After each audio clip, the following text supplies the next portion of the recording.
మిత్రమా, నువ్వు ఒంటరివి కాదు, నువ్వు ఏకాకివి కాదు, నువ్వు అనాథవు కాదు. ఎల్ రోయి నిన్ను చూస్తున్నాడు. ఇమ్మానుయేలు దేవుడు నీకు తోడుగా ఉన్నాడు. నీ కుటుంబం కోసం నువ్వెంత నలిగిపోతున్నావో దేవుడు చూస్తున్నాడు. నీ బిడ్డల కోసం నువ్వెంత కన్నీరు కారుస్తున్నావో దేవుడు చూస్తున్నాడు. నిన్నెందుకు వదిలిపెడతాడు ఆయన? నీ కన్నీటికి ఎందుకు అన్యాయం చేస్తాడు ఆయన? నీ ప్రార్థనకి ఎందుకు అన్యాయం చేస్తాడు ఆయన? ఇక ఇలాగే ఉంటుంది జీవితం అనుకోవద్దు. ఇంకా ఇలాగే ఉంటాయి పరిస్థితులు అనుకోవద్దు. ఇంక ఇలాగే ఉంటుంది నా కుటుంబం అనుకోవద్దు. ఇక ఇంతే అనుకోవద్దు.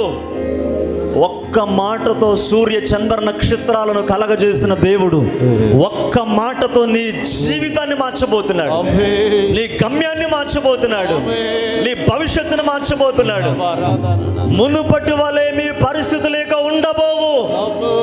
ఇదిగో నేను ఒక నూతన క్రియ చేయబోచున్నానని పరిశుద్ధాత్మ దేవుడు సెలవిస్తున్నాడు.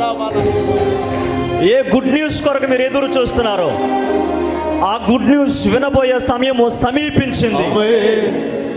Soon you will receive and you will hear the good news.